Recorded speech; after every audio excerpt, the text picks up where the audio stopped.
The most recent ELEAGUE Premier event was not a successful one for Faze. Rain looked quite subpar, even Guardian wasn't living up to his usual high-performing self. The only positive for me was olofmeister was back, and he was actually looking quite good. So I want to talk about what he brings to this lineup, some of the plays he makes, go through the thought process behind what he does, and how he really sets his teammates up for success on both the CT and the T side, a lot with information grabbing, and also just creating space for his teammates, whether it's the entry or however you want to think about it. To start off with, olofmeister is quite an aggressive player on the CT side. He's very good at mixing up his play. He'll play back, then he'll play forward. And this is quite similar to Rain, actually, which is interesting since Rain had quite a poor event. So on Train in particular, this is a great example straight away, where he just basically pushes in here, no indication he's coming really except that smoke, and Rops finds that out the hard way. So the rotation starts coming from Faze, and because they find these players waiting, ready to go for some kind of B hit, the Molotov obviously comes in upper.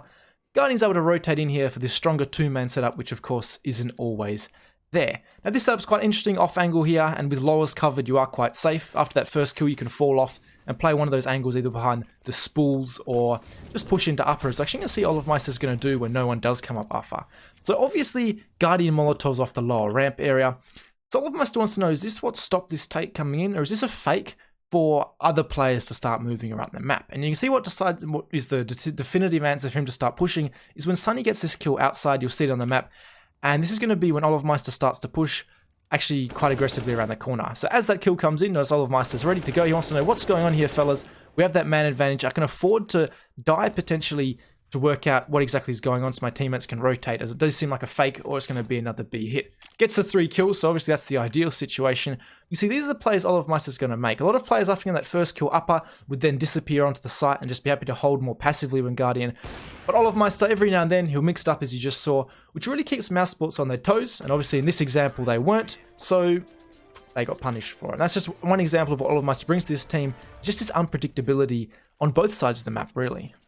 On the T side, we can see olofmeister make similar information plays, and again, they're often calculated depending on what his teammates find out or what kind of information he has about the round. So first thing here, aggressive Molotov into team main, plus this kill, Carrigan's about to get onto snacks, suggests there was some heavy team main aggression, particularly on a force buy, which you can see from the rounds being played. olofmeister has a good idea. They're not going to have a AWP in this situation. They're going to have a whole pile of utility. So they're going to play quite passive again. Obviously, Ivy is an avenue where the CT side can get aggressive. Before he himself walks up, try and get some information about what the mousesports hold is like. Are they all aggressive in team main, such as maybe trying to trade off where Carrigan was, just didn't work out for them? Are they playing some kind of B stack? You can see he's just going to walk in here and basically make no sound at all. Even a full blind doesn't run away straight away. He wants to stay quiet and try and work out the information as to what setup they're playing. Obviously with a man advantage, that is quite a big factor. As he creeps in, he's going to see no one. Again, no AWP in play. He's just basically backing himself to win these fights. Even if an M4's there, obviously the AK has the advantage with the one-shot headshot potential. And as he's walking in behind here, he's going to see no one bomb train, no one back red, no one back green. However, Oscar's found himself up here. Perfect timing, which puts a bit of a spanner in the works for Faze Clan. And they're basically going to have to try and hunt for this player as olofmeister is slowly flanking in behind here. And again, everything seems to go wrong for Faze in this one.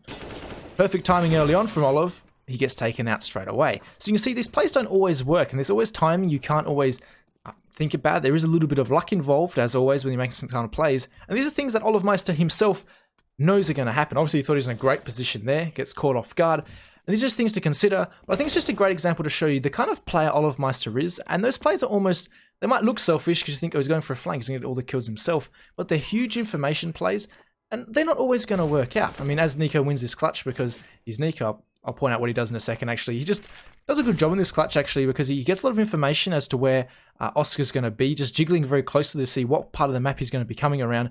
Ladders are obviously quite useful to work out where your player's going to be. You can see he finds a player. And as Oscar's pushing, he pulls himself back where basically there's only one angle Oscar can peek him from. He has advantage in the fight, and the game closes because that's the end of the demo.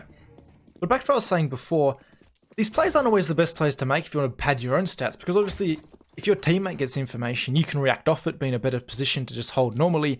And as I said, they're not always going to work. You think about all those situations we saw before, even the train clips, pushing upper, pushing out Ivy dry. You could definitely be caught off by a T player. Rops could have that first kill on that train clip where he got 3. And this pistol round's a great example again. Trying to work out, is there anyone B main right now? Oscar just rips your head off, and you're down a man. And well, Rops gets a kill on the other side of the map. But you can see the teammates are able to adjust accordingly right now. So Carrigan and Guardian almost in a better position what olofmeister found out. olofmeister goes down. The A bomb site's hit. This round really falling apart. But you can see, it's just an example of how these plays don't always work, and they're not always as selfish as they might seem. Now, before we move on to some of the other things that olofmeister does for the team, such as creating space, I want to focus on one more, what you call a flank or an information grab play, because I think it really summarizes everything we talked about and gives you a great example about how it's not selfish, the timings of when Olof pushes on. This is probably one of the best examples, probably from the whole tournament from Olof. He's going to find this first information play. Him and Rain going to double peek in here towards the player, potentially a ramp. Again, the fact that they have a low buy against Fnatic's more powerful buy does play a factor into this, the fact that they're looking for information A main. And notice olofmeister again, not afraid to move with this man advantage once more, pushing all the way in here towards T spawn, getting more and more information for his team. And to prove to you even more that he's not just in this for the flank and for the kills himself, he stops right here, cutting the map in half for Fnatic. Guardian's able to rotate back over here towards the B site. olofmeister obviously still here because I hit the wrong button. And Rain is back here also on the B side. So this B hold is very, very strong right now, with Nico still hanging around in case some kind of connector split comes in. And as Karrigan does get this first kill right now, that's when olofmeister moves. So again, notice a kill coming in, similar to that Rain, that first train clip I showed you where he moves when that kill comes in, getting more information, because again, that's a distraction. You've got to worry about Karrigan. And similar to that Get Right video is the chaos often influences when he's going to move. So you see he gets very patient, stops in T-spawn, cutting the map in half for Fnatic. His teammates rotate in before again pouncing himself when Karrigan gets that next kill. That's a great almost summary round there, and hopefully really just confirms everything I've talked about in the previous clips. Moving back to the T side, olofmeister is often very happy to play these extremities of the map. B cache is a good example right now, where he has multiple different ways of applying pressure here if he needs to get over to Sunroom, and just play the different ways that Karrigan obviously needs him to play to have success into the rounds. Another thing olofmeister does is very, very patient. If you think about that previous Get Right video I made, this is something where olofmeister can do as well, get quite passive on some cards of the map, waiting for a push from the opposition, which you're actually seeing right now. He's going to see if there's a reaction, while Nico and his teammates are getting quite aggressive. See, the rest of them are really looking for a pick over here towards A, while he's just almost a placeholder over here towards B. Another thing to talk about olofmeister is notice how incredibly passive he's been, right? He's not looking for picks. And for someone of his caliber, or someone who's been as good as he did, obviously the best player in the world at one point, they might get antsy here and start looking for kills, thinking I can win these aim duels. Whereas olofmeister is prepared just to sit here and wait until he's needed within the phase systems. You notice these peaks right now, they're not over aggressive, just what he needs to do so he can peek this line. And notice that kill comes in as Rain's coming out vents. You can see everything's nice and coordinated.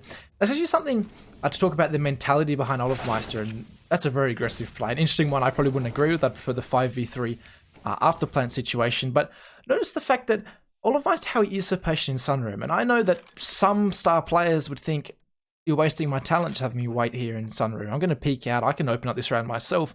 It's something for the mentality of olofmeister, who's prepared to be so passive and play these roles, even though he was at one time the best player in the world. So that's something to say, while these players actually really like playing the olofmeister, is the reports I've heard. So that's probably something to talk about right there, and how not all players would be that selfless and be that passive. They'd probably be a little bit cocky and overzealous maybe to get those kills. You probably noticed in that previous clip, olofmeister, again, not afraid as per usual to run in first after getting that opening onto the player in B main. There's no exception here, and it's even more so apparent in this particular clip, where he's happy to run out upper, obviously first through the flash, very happy to be the one running through smokes. And even this play here is almost an information grabbing play, seems to be the theme of this video, as he just runs up here, and you think about the angle he's playing right now. He's basically only Oscar's position that could really have eyes on him. He's moving up in a very exposed angle where he could potentially get killed from a lot of different angles. Obviously that's a bit of a theme of Train, but he's getting a lot of information. You can see even when he goes down, it impacts how Rain's going to play this. Obviously he's going to hold it until the smoke comes in before running quite confidently down the right side of the bomb train, because he's got this information from olofmeister that that's where Oscar was, that's where the more powerful gun in the AWP was. And yeah, the information game continues on here. Molotoving off as soon as the smoke phasing. You see Chris J is spotted here. So it becomes a very, very strong hold overall. You see both players are peaking. Information is so incredibly important on the B site. I've covered this multiple times about how you have to play this B site and after plant scenario. But it all starts with olofmeister getting aggressive at upper position. I'm not saying you always have to have someone getting aggressive up there, but it's an alternate angle which you wouldn't normally see a T player take conventionally, because it is so exposed. olofmeister happy to run up there. Again, not a high percentage situation for him, but he's always very willing to play these roles that Karrigan wants to put him in, and that's just his role within the team. He's that more supportive player, and he's an incredibly talented one to have in that kind of role within your roster.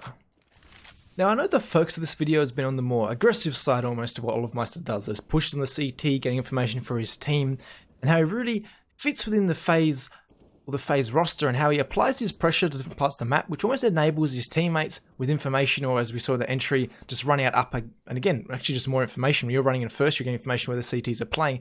It's kind of just a similar role he has within the Faze lineup, but he doesn't always do that. He doesn't have this like tunnel vision mentality, I must run in first, I must always get all the information. It depends on his positioning, and he's very good at mixing this up and playing smartly, I guess you'd have it. He doesn't have this one-dimensional playing style, which is again one of his absolute biggest strengths in the Faze roster, his ability to change up what's needed. So you can see he's going to allow the short contact to come in from his teammates, as most of them are coming up that way before he pounces. So notice he was quite passive here, just holding off the bench position until JW and Flusher take out a couple of players. And this is because of how the B-bomb site works. And if you think about it, it's quite similar. If JW and Flusher are able to peek out onto short, they're probably exposed to this part of the map. Because of the way the B-bomb site works, obviously, if you're going to be hiding where JW is, you're exposed to olofmeister, and vice versa. If you're going to be hiding somewhere like this, you're going to be exposed to short. So the fact that they've won a whole pile of short fights almost tells olofmeister without any comms, they're probably playing positions that are quite exposed to me. So bench is obviously one of the ones that can deal with both these positions, which makes it quite powerful when these splits come in. If you're a CT player,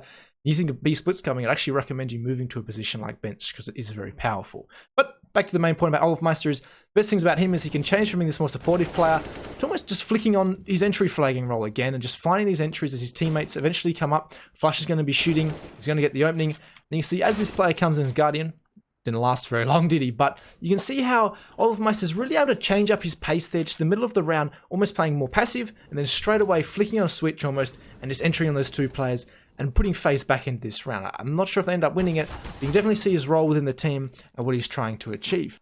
And that's actually it for olofmeister, what I think he brings to Faze in those first couple of series we saw. A little update on me and the channel. I'm actually getting quite close to making CS related stuff almost a full-time gig. Just want to quickly plug my Patreon. It has a couple of cool things on there. The main one being for 20 bucks, I actually do like a full written demo review. I'm probably scrolling on the screen right now, showing you guys really in depth, talking about some of the stuff you do in your MM games, or if you have a team, I'm happy to do that kind of thing.